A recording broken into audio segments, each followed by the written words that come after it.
만약에 우리 교회에 일론 머스크나 스티브 잡스 같은 뛰어난 개발자와 CEO가 와서 창의적인 생각을 하는 방법, 사업을 일구는 방법 등으로 강의를 한다고 하면 우리 교회에 물밀듯이 사람이 몰려들 겁니다. 그런데 예수 그리스도께서 예수님의 사역 방식을 저와 여러분들에게 설명해 주신다고 하면 저는 생각보다 많은 사람들이 예수님을 따르지 않을 거라고 생각합니다. 성경에 보면 그 일이 예수님에게 일어났습니다. 요한복음 7장에 보면 예수 그리스도께서 스스로를 생명의 떡과 만나라고 말씀하셨을 때 많은 이들이 예수 그리스도를 떠나갔습니다.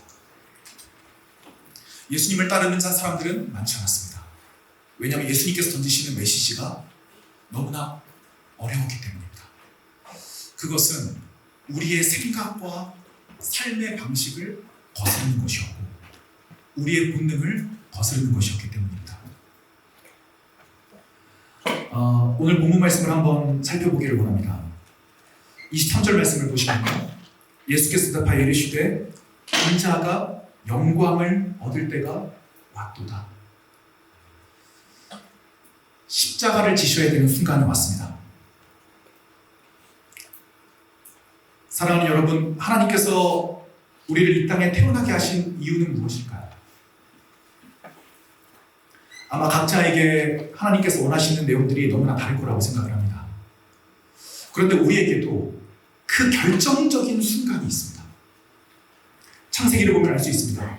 하나님께서 아브라함을 태어나게 하신 이유는 예수 그리스도의 조상으로서 믿음의 조상이 되게 하시기 위함입니다. 그가 믿음의 조상이 되기 위하여서 자기의 하나밖에 없는 아들인 이삭을 제물로 바쳐야 되는 인생의 절정의 순간이 있었습니다. 이삭은 아이가 없어서 하나님 앞에 그 모든 기도의 제목을 맡겨야 되는 인생의 절정의 순간이 있었습니다. 야곱은 야복강을 건너 친형을 만나야 되는 일생의 절정의 순간이 있었습니다. 요셉은 형들을 용서하고 민족을 구원해야 되는 절정의 순간이 있었습니다. 더 이야기해서 못하겠습니까? 에스더는 나라를 구해야 됐고 에스라는 종교개혁을 일으켜야 됐고 느헤미야는 성벽을 재건해야 됐습니다. 저와 여러분들이 하나님의 사람이라면 우리는 그냥 이 땅에 태어나는 것이 아니라 분명한 목적을 가지고 이 땅에 태어났을 겁니다. 우리가 하나님의 뜻에 따라 그 목적을 이루어야 되는 영광의 순간이 있습니다. 영광을 얻을 때가 있습니다. 우리가 오늘 본문 말씀을 통해서 우리가 그 영광의 순간을 겪어야 될 때 어떠한 마인드를 가져야 되고 어떻게 예수님을 따라가야 될지 세 가지를 가지고 이야기를 하려고 합니다. 첫 번째입니다. 24절 다 같이 읽겠습니다. 시작. 내가 진실로 진실로 너희에게 이르노니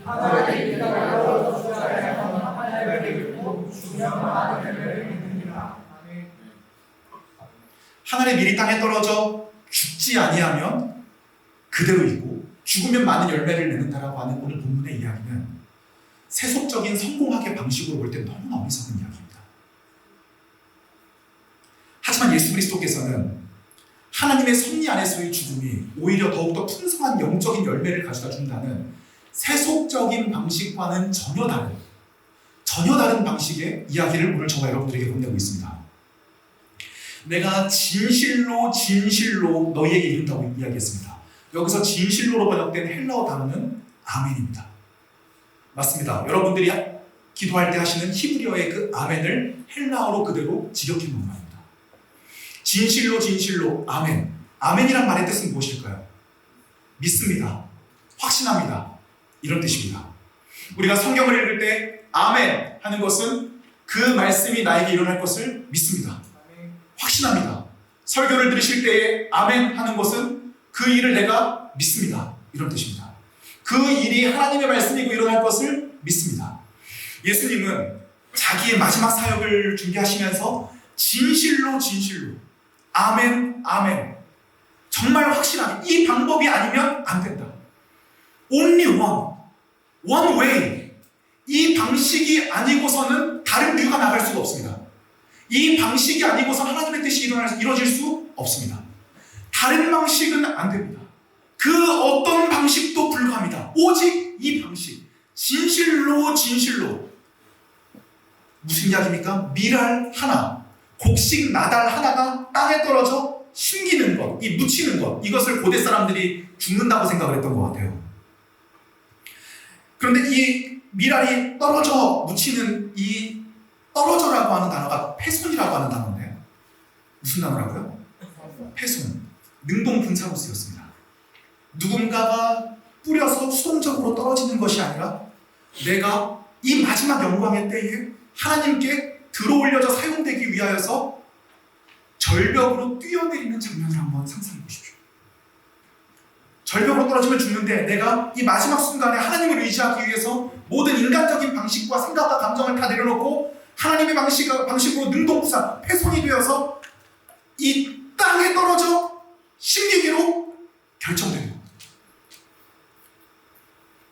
즉, 이 자발적으로 땅에 내려가는 이미지는 예수 그리스도께서 우리를 위하여서 자발적으로 십자가에 못 박혀 죽으시는 종으로서의 놀라운 예수 그리스도의 신학이 담겨져 있습니다. 그리고 이 씨가 심겨져 죽어야 됩니다. 이것은 너무나 어려운 이야기입니다. 우리가 너무나 쉽게 웹상에서 성공한 위대한 사람들의 성공학에 대한 이야기는 많이 들으면서도 예수 그리스도의 사역의 방식과 영적인 원리를 따라갈 수 없는 이유가 여기에 있습니다. 이 방식은 인간의 방식이 아닙니다. 이 방식은 자기를 죽이고 다른 사람들을 살리는 하나의 역설적인 방식을 이야기하고 있기 때문입니다. 죽어야 됩니다. 이것은 제자들이 예수 그리스도와 함께 예루살렘에 들어갈 때에 제자들이 예수 그리스도와 함께 죽으러 가자 라고 하는 자기의에서 나오는 방식이 아닙니다. 예수 그리스도는 창조 때로부터 하나님과 하나였습니다. 그분은 하나님을 알았습니다. 하나님을 알고 그분의 뜻을 분유받았습니다. 하나님을 사랑했습니다. 그분께서 원하시고자 하는 것이 무엇인지를 알았습니다. 그러므로 그분께서 이 죽음이 얼마나 엄청난 것인지 알매도 불구하고 자기가 죽기로 결정하셨습니다. 이 죽음은 보통 우리가 죽는 그 죽음이 아닙니다. 저와 여러분들은 예수 그리스도를 믿지 않을 때에 본질상 진노의 자녀였고 우리는 죽으면 지옥불로 걸어가게끔 되어져 있습니다.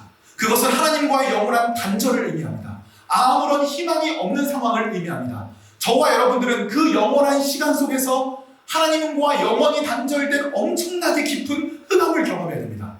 그 인류의 모든 한 사람 한 사람의 지옥불이 모두 농축되어서 예수 그리스도가 십자가에 못 박혀 죽을 때 예수 그리스도께 형벌로 떨어졌습니다. 저와 여러분들을 위해서 예수 그리스도께서 못 박히셨습니다. 예수 그리스도께서 저와 여러분들이 지어야 되는 지옥 형벌을 위하여서 그 영원한 시간을 모든 사람들의 영원한 시간이 하나로 농축되어 예수 그리스도께 진노로 떨어졌습니다. 이것은 단순히 내가 예수 그리스도를 위해 죽겠다라고 하는 열정으로 받을 수 있는 그러한 몫이 아닙니다. 하지만 예수 그리스도께서는 하나님을 사랑하셨기 때문에 그것이 하나님과 분리되는 것이 너무나 힘들다는 사실을 알면서도 스스로 죽기로 결정했습니다.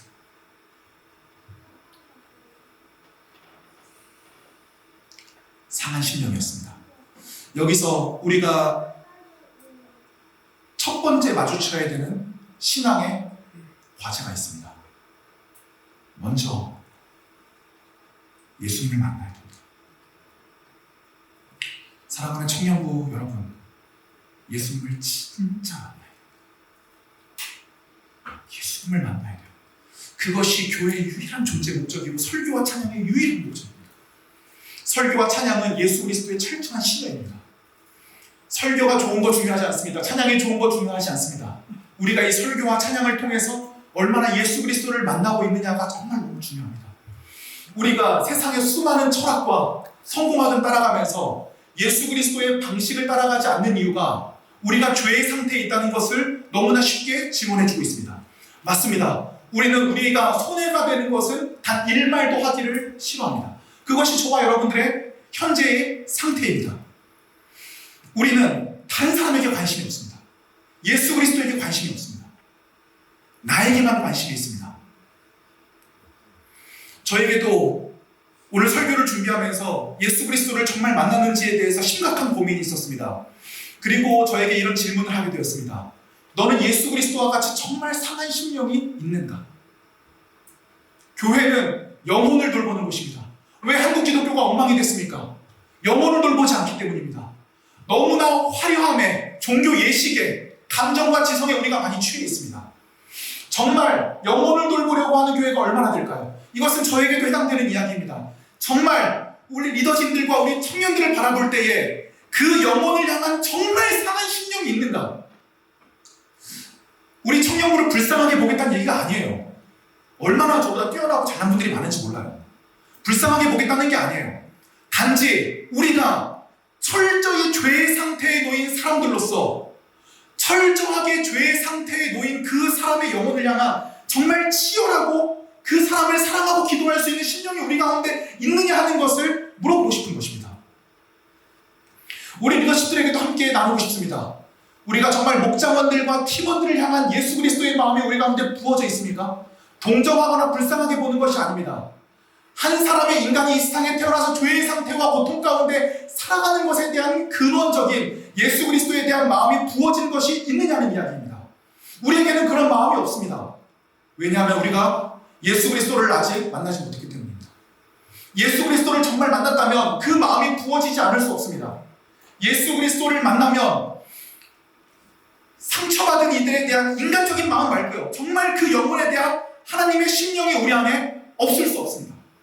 예수님을 만나야 됩니다. 예수님을 만난다는 것은 무엇입니까? 내가 철저한 죄의 상태에 놓인 것과 하나님께서 진짜 계시구나 하는 것을 보는 눈이 열리는 것입니다.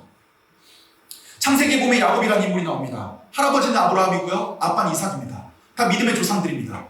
야곱은 15살 때까지 할아버지가 살아있었습니다. 할아버지가 그 위대한 아브라함이에요. 그럼 할아버지가 손자 무릎 위에 앉혀놓고 무슨 얘기 했을까요? 한번 상상을 해보면 저는 좀 이런 얘기 했을 것 같아요. 할아버지가 말이야, 그 75살 때 하나님이 부르셔가지고 애가 없었는데 100살 때 네 아버지를 낳네. 야, 야곱아, 우리 집은 보통 집안이 아니야. 우리 집은 하나님이 선택한 집안이야. 니네가 그 애들이야. 너는 하나님의 약속을 이을 애들이야. 하나님에 대해서 이 야곱이라는 아이가 어렸을 때부터 아마 정말 그 치열한 가정교육을 받으며 자랐을 겁니다. 그런데 야곱은 하나님을 만나지 못했습니다. 하나님을 아는 것과 만난 것에는 큰 차이가 있기 때문입니다. 그는 하나님을 만나지 못했기 때문에 하나님으로부터 오는 축복을 인간적으로 슈킹하고 싶어 했습니다. 그래서 결국 아버지와 형을 속이고 혼자 삼촌 라반네 집으로 도망가는 신세에 이르게 됩니다. 그 광야길을 걸어가야 되는 이 귀공자의 첫 고생이 얼마나 힘이 들고 어려웠을까요? 하루는 돌베개를 두고 잠을 잤는데 꿈을 꾸었습니다. 자기 머리맡에 사다리가 하늘까지 놓여져 있고 천사들이 왔다 갔다 하는 환상을 보았습니다. 그리고 그 위에 하나님께서 계셨습니다. 야곱이 그제서야 깨닫게 됩니다. 아, 이곳에 하나님이 계셨는데 내가 미처 알지 못했구나. 이곳이 하나님의 집이었구나. 그리고 하나님과 처음으로 약속을 하게 됩니다. 인격적인 관계로 들어가기 시작하는 거예요. 하나님, 저를 무사히 돌아오게 해주시면 그때부터 하나님을 저희 하나님으로 섬기겠고 10의 1조를 드리겠습니다. 그는 어렸을 때부터 예수님을 지성적으로 알았지만 실질적으로 예수님을 알지 못했습니다. 성경은 무슨 이야기입니까? 죄인인 인간에게 예수 그리스도께서 찾아오신 이야기입니다. 사랑하는 여러분, 저와 여러분들의 마음에 정말 하나님을 만나고자 하는 열망이 있습니까? 그 열망으로 정말 우리의 마음이 가득합니까? 주님, 정말 주님을 만나고 싶습니다. 이 죄의 상태에 빠진 나를 구원하시기 위해 이 땅에 오신 예수 그리스도를 만나고 싶습니다. 정말 우리에게 그런 마음이 있습니까? 예수 그리스도의 얼굴을 한 오락이라도 바라보면 우리의 지금 처한 모든 상황적 문제가 더 이상 문제가 아니게 되어지고 그 하나님께서 우리에게 얼굴을 비춰주심으로써 우리의 삶이 전혀 달라질 거라고 하는 그런 기대가 우리 안에 있습니까? 예수님을 만나야 됩니다. 예수 그리스도께서 나를 위해 죽으시고 부활하셨다는 사실을 우리가 알아야 됩니다. 두 번째로 넘어가겠습니다. 하나님이 저와 여러분들을 통치하신다는 사실을 아셔야 됩니다. 예수 그리스도께서 저와 여러분들을 위하여 십자가에 못 박혀 죽으심으로 예수 그리스도의 피로 저와 여러분들을 하나님이 사셨습니다. 이것을 속량이라고 이야기합니다. 우리가 지은 죄에 대해서 하나님께서 값을 치러야 우리를 다시 사실 수 있었습니다. 예수 그리스도께서 저와 여러분들의 모든 죄를 위하여 십자가에 못 박혀 죽으시고 우리를 위하여 모든 지옥의 고통의 판결이 예수 그리스도께 떨어졌기 때문에 그 판결을 근거로 하나님께서 저와 여러분들을 사실 수 있었습니다. 하나님께서 너무나 공의로우신 분이시기 때문에 우리가 지은 모든 죄에 대해서는 심판이 있어야 됩니다. 그 심판이 예수 그리스도께 떨어졌고 저와 여러분들을 하나님이 사셨습니다. 그 이야기는 무엇입니까?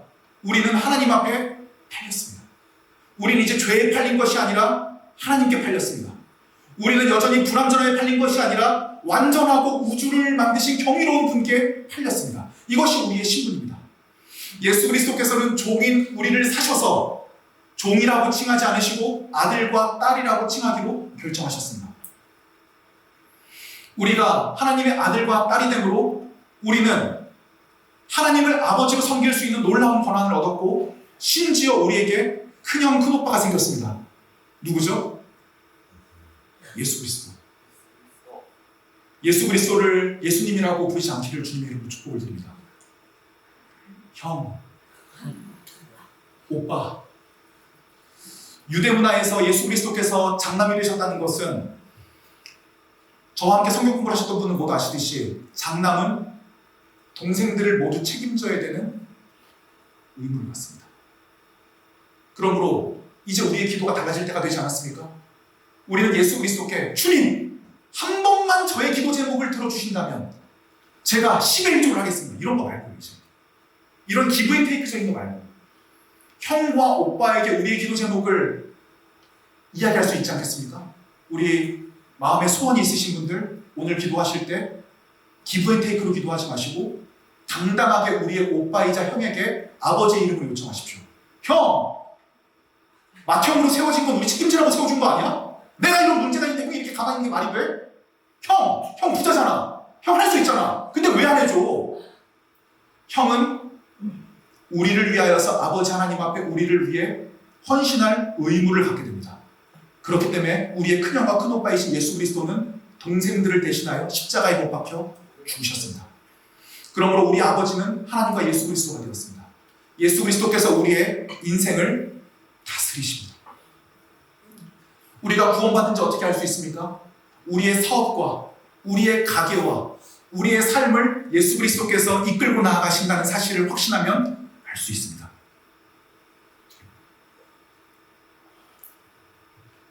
저는 우리 교회 걱정, 특별히 재정적인 걱정은 하나도 하지 않아요.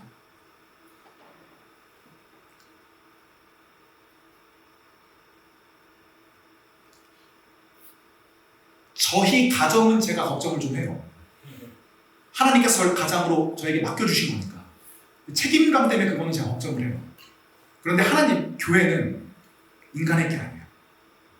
제가 지금 담당 전도사로 역할로서 부르심을 받은 것이지 교회는 제 것이 아니에요. 교회의 주인은 철저하게 우리의 왕이신 하나님이세요. 우리의 주인은 하나님이에요. 교회는 철저하게 하나님께서 책임지세요. 저는 그걸 믿어 의심치 않아요. 그래서 운영위원회를 하는 과정 중에 또 저와 여러분들께 모두 회계보고를 하는 과정 중에 특별히 저희 회계팀이 얼마나 일을 열심히 해주는지 몰라요. 정말 청렴하게 우리가 돈 쓰려고 하고요. 얼마나 열심히 노력하는지 모르는데 회계팀이랑 미팅을 하다 보니까 회계팀에서도 이제 좀 걱정되는 부분이 있는 거예요. 왜냐하면 저는 모르는데 회계팀은 매달 수익과 지출을 그게 숫자로 다 보이니까 이게 혹시나 다음 달에 우리 청년부가 적자가 나면 어떡하지?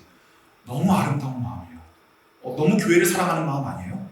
그게 솔직히 나랑 무슨 상관이에요? 교회가 적자가 나도. 그렇게 생각할 수도 있는데 참 회개는 믿음 같지 않은 것 같아요. 그래서 그런 교회를 생각하는 예수님 편에 있는 믿음이 있어야 돼요. 그래서 제가 회계분들께 이렇게 함께 권유했어요. 우리가 이 교회 재정을 운영하면서 교회의 주인이 하나님인 것을 경험해 나가야 된다. 우리가 교회의 주인이 하나님이라고 하는 것은 그냥 명목상으로 주인이라는 것이 아니라 우리의 경제적인 필요를 채워주는 주인으로서의 하나님을 의지해야 된다. 회계분들께도 우리 운영위원회 분들께도 또 재정 공개를 바라보시는 청년분들께도 그 지점이 놀라운 훈련이 되기를 주님의 이름으로 축복을 드립니다.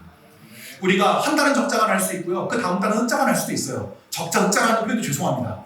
그런데요, 전체적으로 볼 때요, 하나님께서 이 과정을 통해서 우리를 훈련시키실 뿐이지 하나님의 교회는 안전합니다. 하나님의 교회는 인간이 뒤흔들 수 없어요. 그러니까 제가 항상 말씀드리잖아요. 저만 잘하면 된다니까요. 제가 어디 가서 치명적인 실수만 하지 않으면 하나님의 교회가 얼마나 안정적으로 운영될 수 있겠습니까? 왜요? 교회의 주인은 하나님이시기 때문입니다. 그뿐인가요? 우리 개인의 주인도 하나님이라는 사실을 우리가 경험해야 됩니다. 제가 너무나 많이 드린 예화라서 이것도 예화 드리기도 민망해요. 12년 전이에요. 29살 때인데 신대원 1학년 들어가서 저 청년부 개척하게 됐어요. 원래 저희 청년부가 3명, 4명이었는데요. 제가 전도사 맡게 되는 1월 되면서요. 20살 되는 청년들이 한 명 올라왔는데 그 20살 되는 청년 한 명이 자기 여자친구도 데려오고 자기 동생도 데려왔어요. 청년부가 한 7, 8명 됐어요. 그래서 저희가 같이 동계수련회를 갔다 왔습니다. 그때 뭐 여기 있는 이경보 청년, 저희 교회 다니는 청년도 아닌데 같이 와서 용병으로 와서 이렇게 있어주기도 하고 뭐 아무튼 저 친구 고생을 많이 했어요. 우리 교회 친구 아니었는데 그때는. 그래서 이제 잘 수련회를 갔다 온 거예요. 그때 CS 로이스의 순전한 기독교로 8주 동안 성경 공부를 하고 있었는데 그게 마침 끝났어요. 그래서 다음 성경 공부를 뭘 할까 고민을 하다 보니까 웨스트민스터 신앙고백으로 성경 공부를 했으면 좋겠다. 책을 알아봤어요. 웨스트민스터 신앙고백 너무 잘 나온 책자가 2권 있었는데 하나가 가격이 4만 5천 원이에요. 두 개 합치니까 9만 원이에요. 그리고 청년부 큐티 책 사고 제가 그때는 청년부 이렇게 편지를 썼어요. 손편지를 썼어요. 손편지 쓸 카드를 딱 하니까 10만 원이 필요한 거예요. 근데 여러분 29살인 제 주머니에 10만 원이 없는 거예요. 제가 그때 경제적으로 너무 어려서 쓰리샵을 뛰었을 때는 약국에서 일을 했어요. 월요일이었어요. 오전 내내 걱정을 했어요. 이 돈을 어떻게 해야 될까? 10만 원을 어디서 마련해야 될까? 교회에 요청을 하자니 지난주에 수련회를 갔다 왔고 우리 장로님들께 요청을 드리자니 내가 면목이 없고 어서 빌리자니 10만 원 빌려달라고 말하니까 그렇게 자존심이 상하고 어떻게 될지를 모르겠는 거예요. 오전 내내 그 걱정을 하면서 약사 보조로 일을 했어요. 근데 오후에 갑자기 약사님 사모님이 저를 불러요. 종찬 씨 잠깐 방으로 들어와 보세요. 들어갔더니 약사님 사모님이 봉투를 하나 다 주시는 거예요. 종찬 씨 그동안 월요일 토요일 너무 바쁜 날 일하느라 고생을 진짜 많이 했는데 저희가 시급을 최저시급으로 다른 사람 똑같이 줘서 너무 미안했어요. 좀 더 챙겨주고 싶어가지고 돈을 넣었어요. 받아가지고 바로 화장실로 갔어요. 죄송합니다. 조심히 딱 열어서 보니까 5만 원짜리가 2장이 들어있는 거예요. 너무 신이 났어요. 야, 하나님께서 내가 10만 원이 필요하신 줄 알고 10만 원을 딱 맞춰주셨구나. 더군다나 그 집은 이단 종교를 섬기는 집이셨어요. 근데 제가 기독교 전도사라는 걸 알면서도 저에게 용돈을 주신 거예요. 너무 신이 나서 얼마나 신이 나든지 빨리 퇴근하기만 기다렸어요. 빨리 퇴근하면 수유역 아멘서적 가서 그 소율이 문답 사와야겠다. 그래서 너무나 신나게 빨리 가서 소율이 문답을 사가지고 카드도 사갖고 큐티책을 몇 권 사가지고 왔어요. 교회로 가는 길에 광산 사거리로 지나가는데 갑자기 비가 막 오는 거예요. 그래서 제가 후드를 썼어요. 비가 오는구나. 근데 비를 맞으니까 사람이 좀 센치해지잖아요. 자기도 좀 성찰하게 되지 않습니까? 비 맞으면서 교회까지 추적추적 걸어가는데 갑자기 저희 내면을 보게 된 거예요. 제가 지난 한 달 동안 청년부에서 만몬신 섬기지 말라고 그렇게 설교를 했어요. 돈을 섬기지 말고 하나님을 섬겨라. 돈의 통제를 받지 말고 하나님의 통제를 받아라. 그런데 오늘 제가 하루 종일 돈의 통치를 받고 있었어요. 그게 그렇게 하나님한테 미안한 거예요. 그래서 엉엉 울면서 교회에 왔던 기억이 아직도 와요. 저는 이런 기억을 말하려면 한 수백 개 정도 말할 수 있을 것 같아요. 밤새서 얘기할 수 있을 것 같아요. 제가 교회에 대해서 걱정 안 하는 게 제가 믿음이 뛰어나서 걱정을 하지 않는 게 아니에요. 하나님께서 통치하셨던 수많은 기억을 제가 가지고 있어요. 하나님께서 넉넉하게 주시지 않더라고요. 항상 딱 맞게 주셔요. 그게 놀라운 은혜라는 거 아세요? 잠언 31장에 기록된 아굴의 기도를 보세요. 하나님, 부하게 하지 마십시오. 부해져서 하나님을 떠날까 두렵습니다. 하나님, 가난하게도 마시옵소서. 가난하여 하나님께 죄를 질까 두렵습니다. 놀라운 일이에요. 하나님이 저를 진짜 사랑하시기 때문에 부하게도 인도하지 않으실 거고요, 가난하게도 인도하지 않으실 거예요. 저는 그러한 확신을 하나님이 통치하신다는 것을 이 과정을 통해서 알게 됐어요. 하나님이 저와 여러분들의 주인이라면 명목상 주인이 아니라 우리의 연애와 결혼, 학업과 취업, 우리의 노후, 우리의 부모님과 우리의 가정, 그 모든 것을 예수 그리스도께서 책임지십니다. 그래서 예수 그리스도께서 우리에게 말씀하십니다. 공중의 새를 보라, 땅의 백합화를 보라. 이 모든 것들도 하나님께서 먹이시거늘 믿음이 적은 자들아, 너희를 하나님께서 먹이지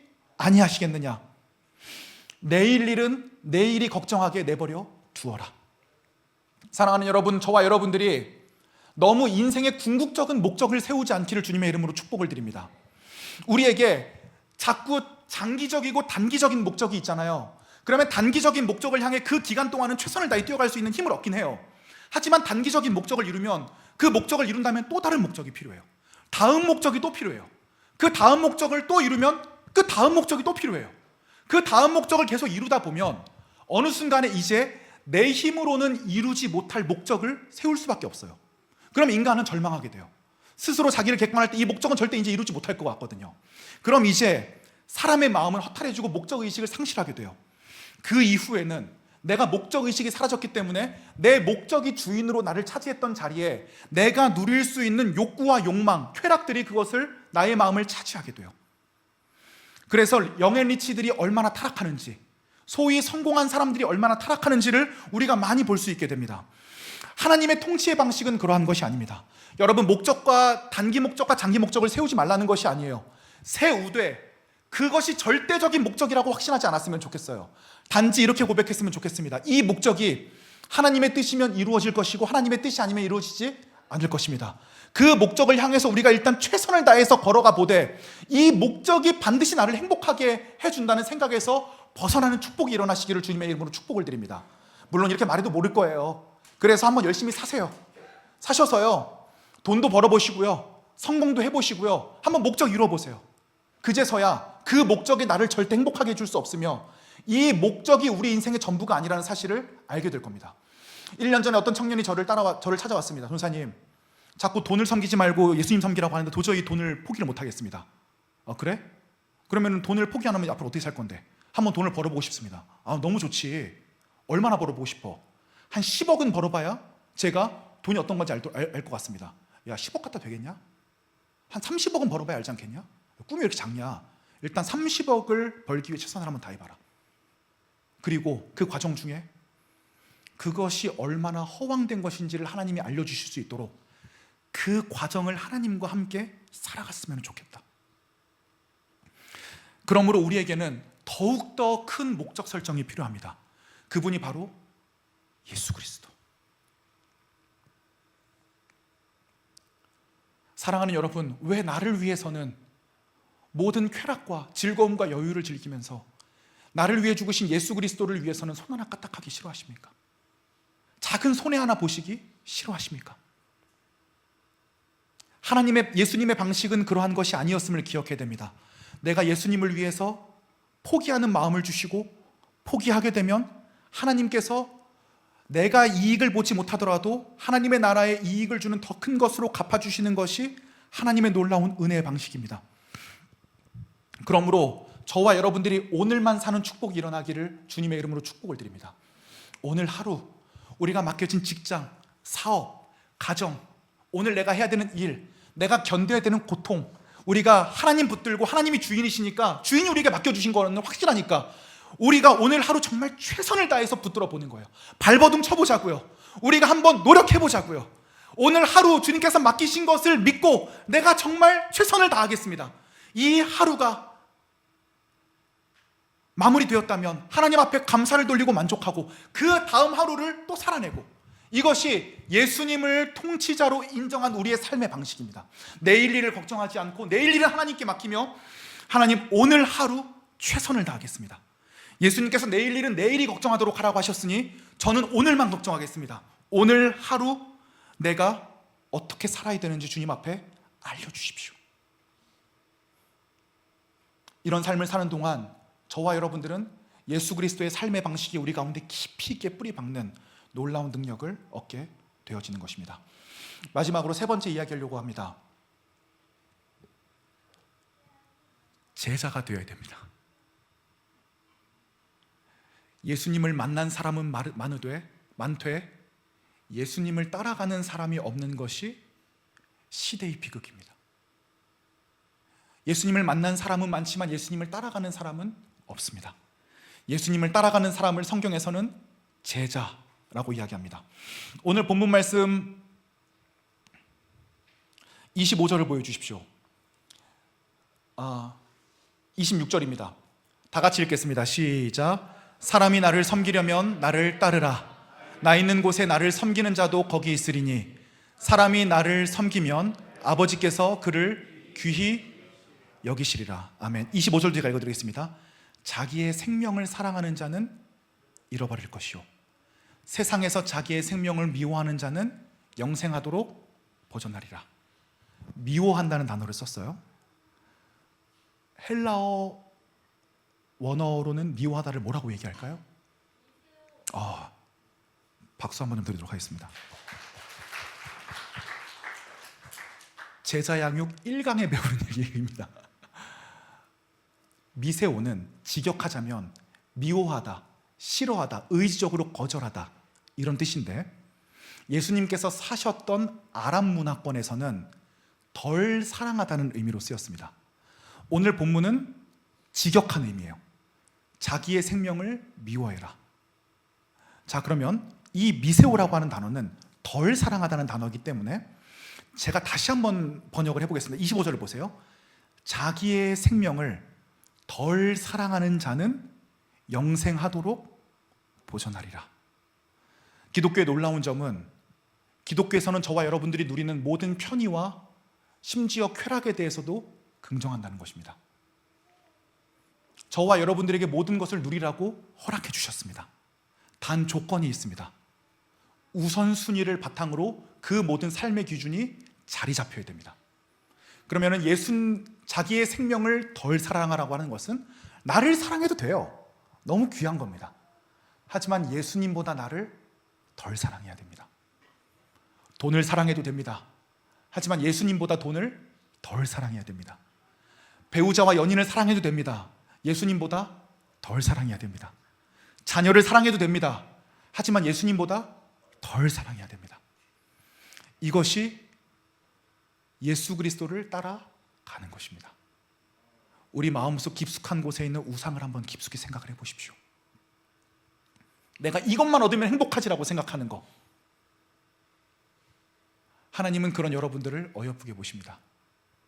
네 마음속에 우상이 있는 거 다 안다. 너를 너무 사랑한다. 내가 너를 그 우상을 극복할 수 있는 과정으로 인도할 것이다.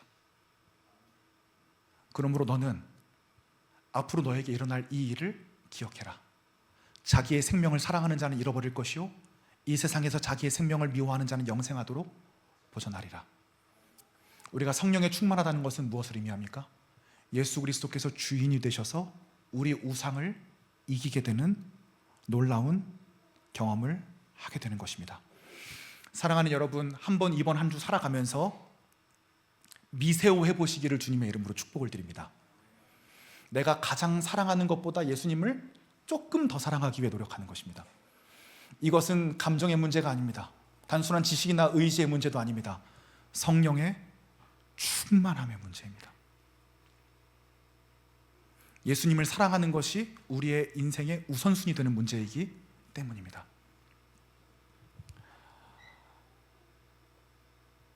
이번 한 달 동안 목장별로 예수 동행일기를 한번 써봤으면 좋겠습니다. 저도 매일 동행일기를 단톡방에 올리도록 하겠습니다. 쉬워요. 큐티보다 훨씬 쉬워요. 오늘 하루 동안 예수님 생각을 언제 했는지를 간단하게 적어보면 돼요. 그러면 우리가 얼마나 예수님을 사랑하지 않는지를 깨닫게 될 것입니다. 제가 신혼이니까 신혼에 빗대어서 사랑하는 것이 무엇인지를 마무리하게 설명한 다음에 설교를 마무리하려고 합니다. 저는 사역하는 거를 너무 좋아하고 너무 행복해해서요, 사실 목회를 하는 거에 대한 개인적 만족감이 너무 큽니다. 요즘은 이것도 위험하다고 생각하고 있어요. 내 개인적 만족감으로 일을 해서는 안 되겠다. 성령의 충만함으로 일을 해야겠다. 그러다 보니까요, 제가 결혼하기 전에 평균적으로 집에 들어가는 시간이 새벽 2시, 보통 좀 늦으면 새벽 4시, 매일같이 그렇게 들어가서요, 저희 부모님들은요, 저 들어올 때까지, 원래 부모님들 그러시잖아요. 제가 캥거루족이다 보니까 제가 들어갈 때까지 제대로 잠을 못 주무시고 있어요. 그리고 이제 못 주무시고 계시다가 이제 현관문 띠띠띠띠 열린 소리 들어오면 왔구나 하고 이제 주무시는 거죠. 제가 불효를 많이 했어요. 근데 제가 여기 저희 어머님한테서 너무 얘기가 민망해요.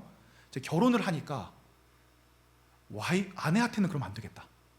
제 아내가 이제 밤에 일을 하는 직업이다 보니까 보통 밤 10시쯤 끝나거든요. 그럼 집에 들어오면 11시 반쯤 돼요. 그럼 제가 그 아내가 밤늦게 일하고 왔는데 집에 와서 밥하고 청소하고 이런 게 싫은 거예요. 그래서 아내보다 항상 1시간 일찍 들어가려고 어머니 죄송합니다. 죄송해요. 들어가서 청소기를 한번 싹 돌려요. 저는 40년 동안 우리 어머니 앞에 청소기를 돌린 게 손에 꼽습니다. 청소기를 한번 싹 돌리고 이제 집이 춥지 않도록 여성분들이 추위를 많이 타시잖아요. 그 보일러를 켜놓고 저희가 아직 이제 침대를 안 사가지고 따뜻해서 이불을 쫙 깔아놔요. 그리고 제가 밥을 해요.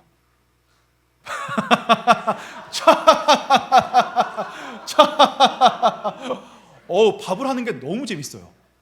제육볶음 딱 사다 놓고 여기다 오늘 야채를 뭘 넣을까? 모든 야채를 다 때려 넣어야겠다. 뭐 이런 생각을 하고 밥도 잡곡밥으로. 너무 재밌는 거예요. 사랑한다는 것은 단순한 감정이 아닌 것 같아요. 이것은 상대방을 향한 헌신이 있는 것입니다. 예수 그리스도께서 우리를 위해 왜 죽으셨을까요? 사랑하기 때문에. 왜 헌신하셨을까요? 사랑하기 때문에. 그분이 사랑하기 때문에 우리에게 자신을 주셨습니다. 우리를 위해 모든 것을 주셨습니다. 그리고 이 길로 우리를 초청하고 계십니다. 사랑하는 여러분, 우리가 그 누구보다 예수님을 뜨겁게 사랑하기를 원합니다. 우리 청년부 안에 그런 신적인 열정이 넘쳐나기를 원합니다. 저와 여러분들의 삶을 예수 그리스도께서 이끌어 주실 것입니다. 우리 함께 이 찬양 불렀으면 좋겠습니다. 주의 나라가